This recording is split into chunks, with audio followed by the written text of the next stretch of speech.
Denver Broncos and Jarrett Stidham blast the Los Angeles Rams in their preseason finale. The table is now set as roster cuts approach. Who stood out? Who made a case? Who didn't show enough in the preseason? You're going to get that and much more on today's brand new episode, Locked on Broncos. You are Locked on Broncos, your daily Denver Broncos podcast. Part of the Locked on Podcast Network. Your team every day. The Denver Broncos stampede the Los Angeles Rams 41-0 in their preseason finale. We're going to break it all down on today's brand new episode, Locked on Broncos, our post-game report. You can get us every single day, free and available everywhere you get your podcast, or you can watch us on YouTube.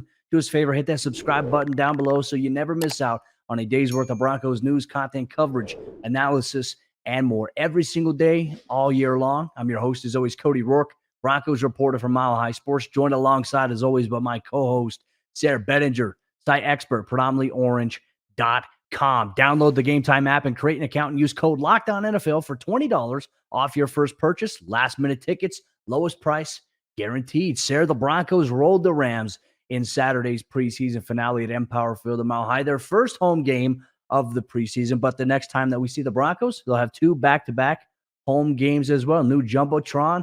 And it was popping at Empower Field as Jarrett Stidham and the Broncos.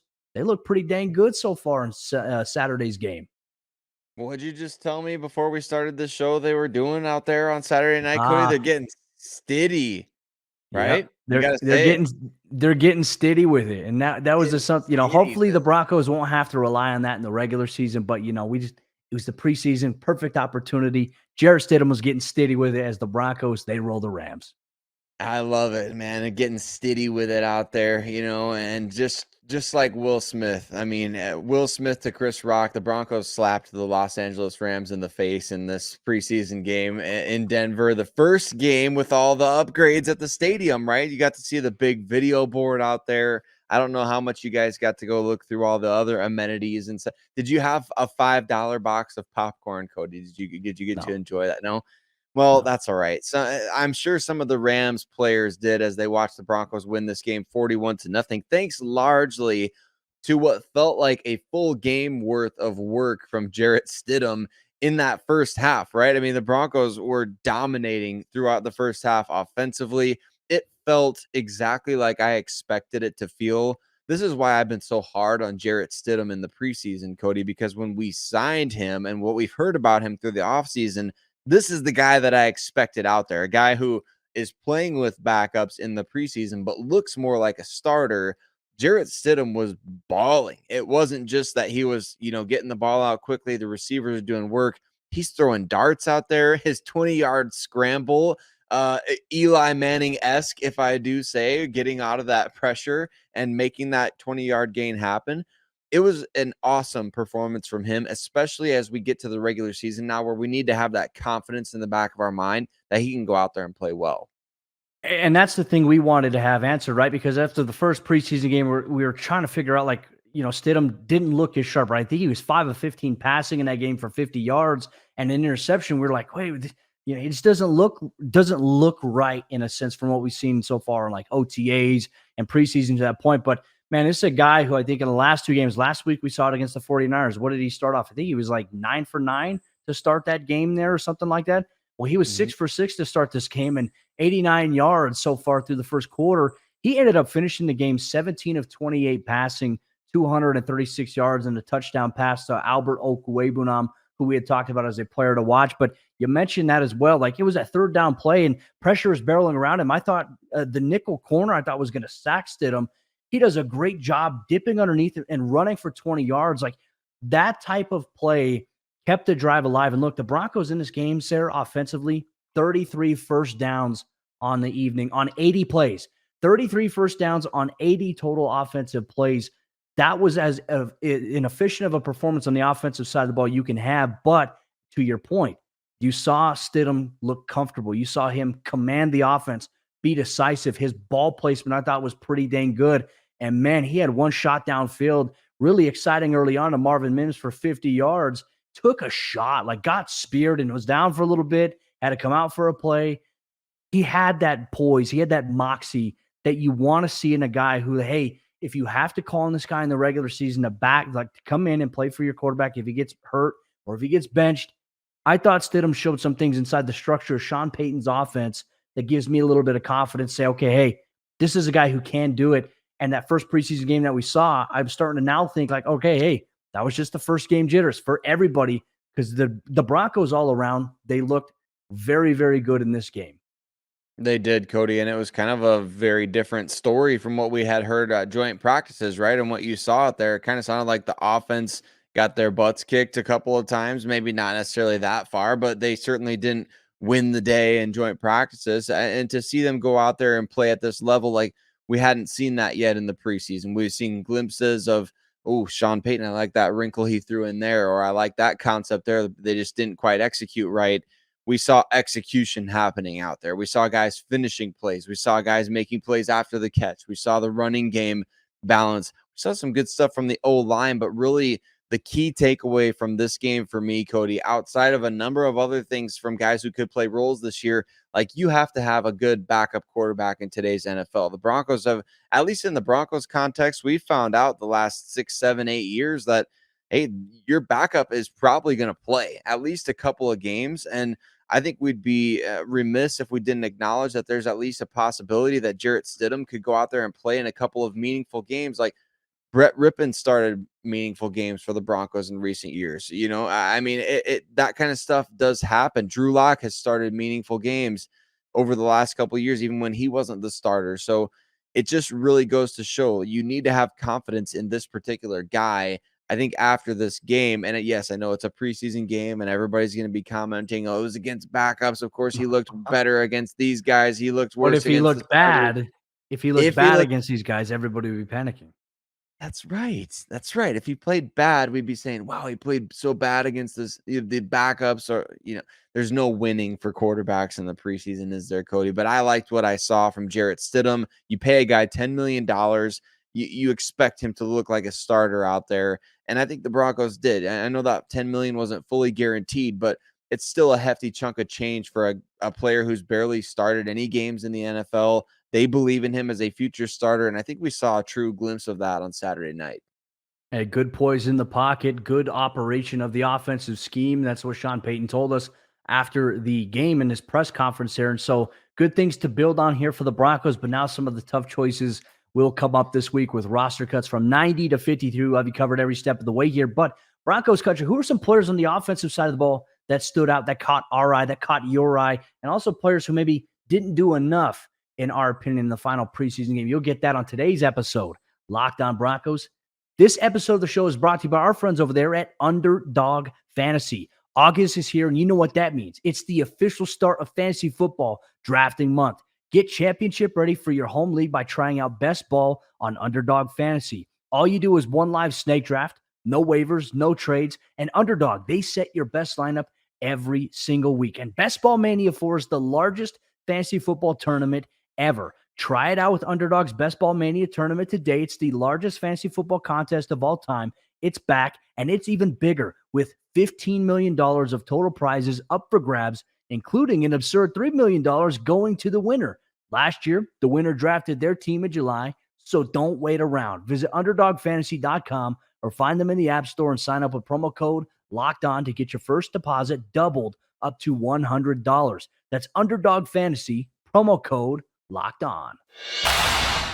If not for DJ Triple T, Cody, Albert Okwuegbunam would have been the star of the show on Saturday night at Empower Field at Mile High. And between the SpongeBob SquarePants theme song, Baby Shark, and the Bluey theme song, Albert Okwuegbunam was making some big plays out there, making a case for the 53-man roster. And we're going to talk all about it on tonight's show. But before we do, got to give a huge shout out and mile high salute to every single one of you out there that makes Locked On Broncos your first listen of the day every single day. And for you everydayers out there, we're going to be breaking down this roster after this third preseason game. Now I guess the craziness begins. I was going to say the fun begins, Cody, but I know it's not a lot of fun for some of these guys.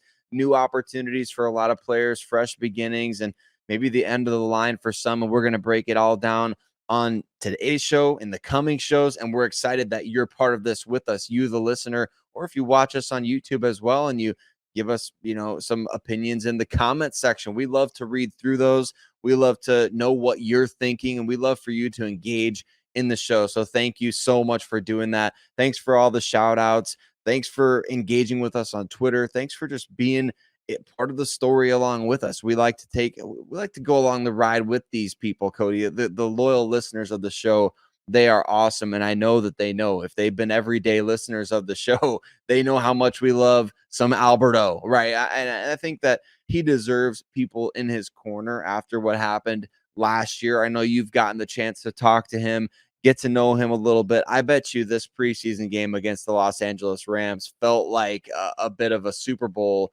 in a way for him, just to really get out there and be featured in the offense.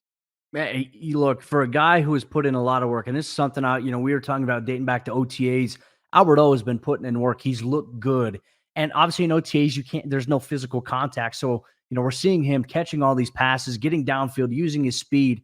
But when training camp has come around, we've seen him embrace being physical. We've seen him buy into, hey, you know what? I'm going to be rewarded in the passing game. Let me go out there and let me block. Let me set some things up. And I've just seen a different player in Albert O. Like this switch inside of him has flipped, and he's just got this just piss and nastiness to him when he's out there and he's playing. And look, he's burying dudes. He's creating opportunities, like on Jaleel McLaughlin's touchdown run that he had. Albert O bulldozed a guy, power drove him in a sense. For some reason, he got an unnecessary roughness call on that, which you go back and you look at the replay, not a very good call by the official there. Albert is just finishing the play, driving a guy back, and luckily, for the Broncos, touchdown there for Jaleel McLaughlin. But, it wasn't just the blocking game and the run game where Albert O was getting involved. It's the passing game. Sayre, this is a guy who caught 7 passes on the evening. He caught a touchdown pass from Jarrett Stidham, but he also finished with 109 yards. And really, that last catch that he had toward the end of the game, everyone's going to know what I'm talking about. Dives and really hauls it in with one hand, corrals it to his body. Albert played with the most confidence I've seen him play in since his rookie season. And I think this was a big game for him. Unfortunately, didn't get to catch him after the game. I was at Sean Payton's presser, and by the time I got to the locker room, he and most everybody else was gone. So I'm going to start going to the locker room now post-game so we can have some really cool stuff to show here on Locked On in our post-games. But, man, happy for Albert Okwuegbunam. And it's kind of presented a little bit of discussion here, Sayre. Obviously, he's in the final year of his deal in Denver. A lot of people are saying, well, hey, this performance here, do the Broncos trade him so they can get capital? In your opinion right now, Sayre, because I'm very against it, I don't think Denver needs to trade him right now, considering Jerry Jeudy's injury and considering, Courtland Sutton's the only guy with size. Albert O's 6'5", speed, size, invested in the run game. In my opinion, I think he made a strong case to be on the 53. And if it were up to you, what would you do?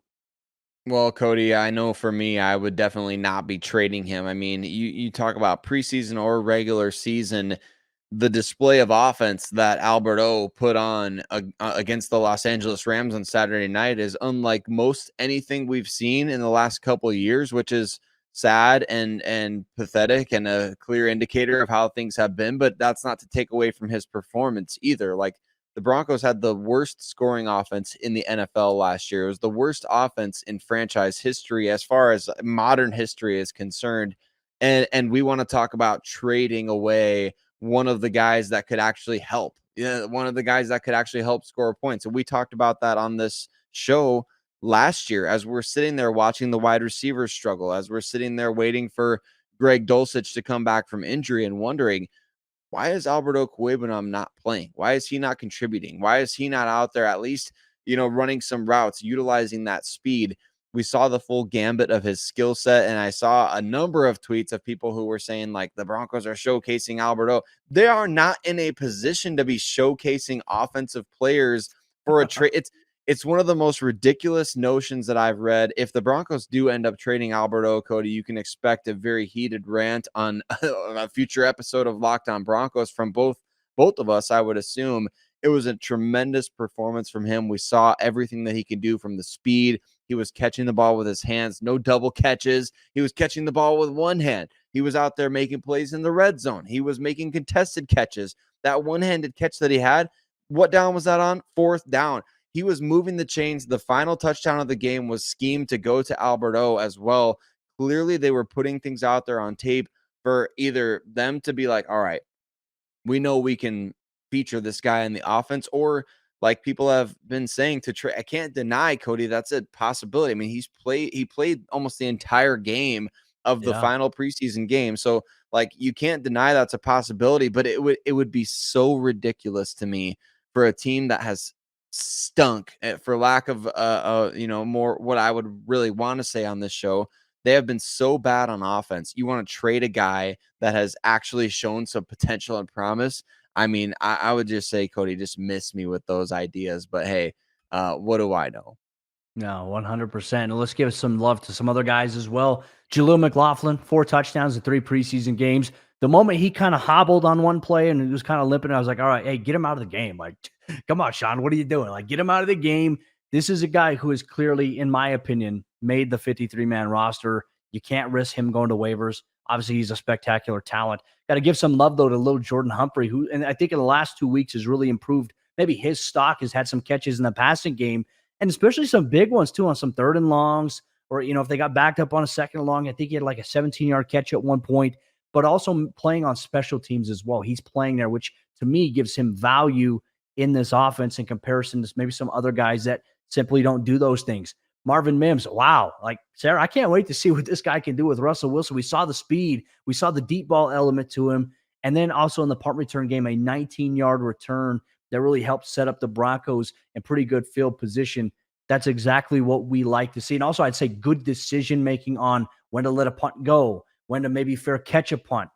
I liked what I saw here from Marvin Mims, but we're talking about guys who stood out. I want to ask you a question as well. In Broncos Country, you're always free to chime in as you're listening or watching the show. Who are some guys that didn't do enough in this game, in your opinion? I'll start things off. Want to see a little bit more from Kendall Hinton. He's had a great week of practice. We didn't see it translate here in the game here with Jarrett Stidham. And we haven't seen it in the last couple games to me, Cody. I just haven't seen enough from Kendall Hinton. I guess you could go back to last year if you really like the things that he put out there. I haven't seen enough from Kendall Hinton to say like he's better than a number of other receivers. Would you rather have Kendall Hinton right now on the 53-man roster or Albert Okwuegbunam? I know they don't play the same position, but like if it came down to having to pick one or the other, I'm not taking Kendall Hinton right now. I think he's kind of a fringe practice squad guy. I know the coaches love his intelligence out there. We didn't see him returning punts in the preseason. We barely, I mean, I know he played some special teams, but like he just wasn't making enough of an impact for me to say he's even better than the alternatives that might be available on the waiver wire. Same situation with Marquez Callaway. I think a lot of Broncos fans have been deluded into thinking that they have this great wide receiver depth, or that there are guys out there that have done enough in the NFL to be good enough holdovers while Jerry Jeudy recovers from the injury that, he had to be carted off the field.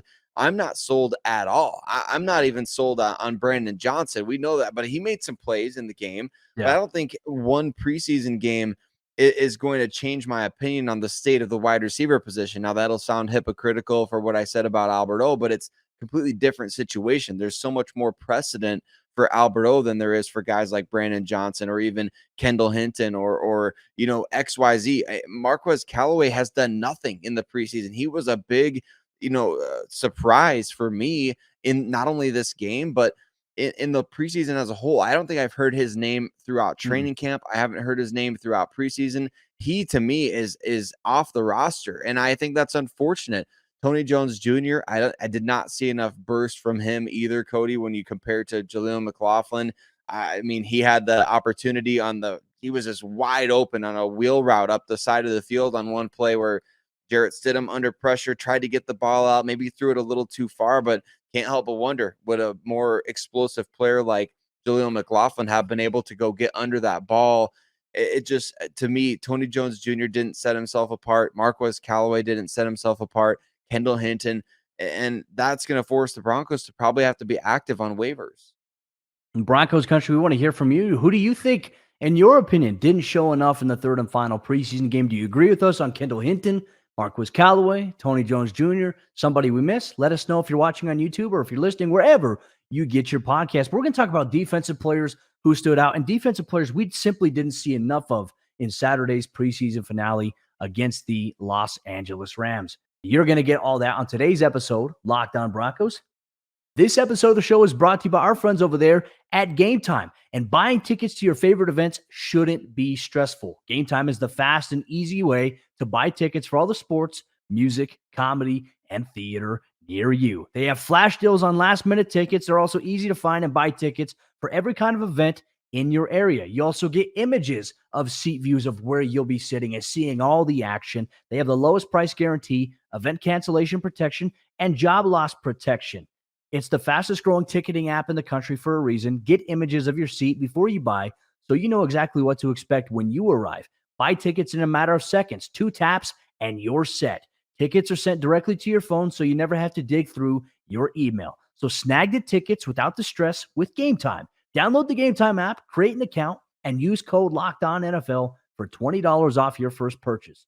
Terms apply. Again, create an account and redeem code LOCKEDONNFL for $20 off. Download Gametime today. Last-minute tickets, lowest price, guaranteed. As we jump into the fourth quarter action on today's episode, Locked On Broncos, our post-game report. Just want to say thank you so much to everybody in Broncos Country for tuning in, making us your first listen of the day every single day. Thanks so much for watching on YouTube or wherever you get your podcast. We're grateful for you so much for all your interaction here, Broncos Country. But now let's talk about the defensive side of the ball, players who stood out against the Rams. I think this was a really good opportunity to see your key backups at a lot of your major positions here, Sayre. And I would say we could talk about the secondary. Sayre Bassey, once again, coming up with another big play. 3 preseason games, 3 interceptions. There was a 3rd and long play. He did a great job of reading Stetson Bennett's eyes, makes a drop back, picks off the pass, and hey, gives the Broncos some momentum here in the secondary. Talk to him after the game. He's just got a lot of confidence right now in where he's at. And I think in that room, considering K'Wan Williams still going through the ankle injury, they're resting it, seeing where it's going to be. If he's not ready, Sayre Bassey will be ready. And he proved that last year in the regular season. He's going to play a major role on special teams. I came away, once again, thoroughly impressed with Sayre Bassey. Though, again, I'm a defensive back guy. My first inclination is to say, hey, I'm going to choose a cornerback here. But one Broncos rookie, Sayre, looked fantastic and looks like he's starting to pick it up bit by bit by bit. And he looked good, and that is Drew Sanders. Drew Sanders, Cody. I mean, then this guy has been impressive. You know, I wasn't a huge fan of the pick right away when it happened, just because I feel like with Josie Jewell, Alex Singleton, the Broncos pretty well set at linebacker. But hey, you can't pass up on a really good player, and I think Drew Sanders has proven to be exactly that. Had an interception against the Rams after really coming close against the 49ers, right? Had it right within his grasp there. So Drew Sanders is just making plays sideline to sideline. He's making plays in coverage. Obviously, you'd like to have the interception return. You'd like to see him hold on to the ball all the way through. But look, I mean, the plays are being made. Let's just say that. I mean, he's out there doing his job. I can't wait to see what his regular season role is going to be, because he's going to have to be on the fit. We talked about this. Remember when Baron Browning was having such a good preseason last year or the year before? I can't remember exactly. But I remember us having a discussion saying, like, you're going to have to find a way to get him on the field. I know you've got X and Y starting off the edge, but he's going to have to play. I think Drew Sanders is a similar type of guy to where it's like, well, I know you got Josie Jewell and Alex Singleton, but this guy's going to have to play. And some way or another, he's going to make an impact on games. So will we see him in dime? Will we see him out there when it's nickel? Will we see him out there as, I don't know, an extra pass rusher? I think the options are all on the table, but Drew Sanders capped off a really impressive preseason. One of I think the best overall defenders for these last 3 games. Well, and look, I think he and Justin Sternad in this game were flying around. I mean, they started the whole entire first half, and I loved what I saw from them, because even that Justin Sternad created a pressure that forced, I think it was Brett Rippon or Stetson Bennett, one of those two, to get sacked by Aaron Patrick. Like, Sayre Bassey came off the edge, Sternad came on the interior, Patrick was able to clean it all up. Like, Sternad and Sanders together, that was a fun linebacker duo to watch. I think Sternad's a roster lock considering his value on special teams. You need it to have at least 4 deep at that position in totality. Like, I already know this too. Drew Sanders, Alex Singleton, and Josie Jewell, seeing just how these guys are. We've had press conferences with Josie. Before the camera goes on, you could just tell how funny these guys are and the bond that they have. But they're going to give him, Drew Sanders, a lot of flack for having Stetson Bennett rip the interception from his arms. And guess who recovered it? Elijah Garcia, who's just had a tremendous preseason as well. So a lot of tough choices coming the Broncos' way with roster cuts. But in your opinion, Sayre, watching defensively, is there anybody that stood out to you that you feel like just didn't show enough to really satisfy, maybe like, this guy can make the roster? Feel like there's a couple of guys out there that we could talk about. Yeah, I wonder about Tremont Smith, the cornerback. I know on the broadcast during the I don't know if you heard the broadcast at all. Mm, I'm sure not watching in there, but Mike Kliss did say on the broadcast that he thinks that Tremont Smith is in line to be the Broncos kickoff returner, which would be quite surprising considering we haven't seen that. But I mean, he was yeah. signed with that in mind. He was signed with special teams very much in mind. Broncos guaranteed him $2.5 million, which could factor into the equation. I don't know if we saw enough. You're the defensive backs guy, Cody. I don't know that we saw enough from Tremont Smith to be like, oh yeah, Yeah. that we can count on that guy when the regular season rolls around. And then it's been a kind of a quiet couple games, in my opinion, from Delarian Turner-Yell. I thought we'd seen honestly more from Devon Key out there at the safety Yeah. position, coming up, playing fast, even more so than JL Skinner, which I mean, that's just my perception. But I think that a lot of foregone conclusions at the defensive backfield, maybe those have kind of been jumbled a little bit over these last two games.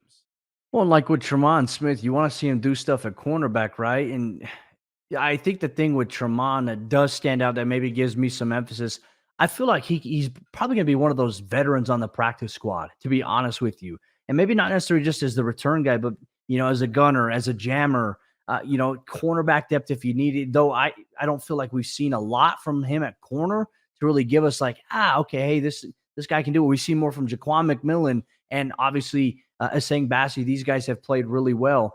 Really on the outside, though, that there might be a position where Denver actually adds a cornerback on the outside that has not been on the roster. I would not be shocked if that's the case here. But yeah, I agree with you. And look, Delarian Turner-Yell was a guy who I felt like last week was building some momentum, like coming into joint practices, building some momentum, not afraid to come up and get his nose dirty against the run. But we haven't seen a lot of plays being made, right? And maybe we have to look at guys like Tremont Smith and Delarian Turner-Yell in a different light. Like, what type of impact are these guys having on special teams? We'll have to wait to see the all-22. Like, what role are they playing? Are they doing their job perceivably well? That's where I think we have to look at it. But overall, I think that Denver's defense, I came away thoroughly impressed after how they've played in the first two games preseason-wise, even like the second and third string guys.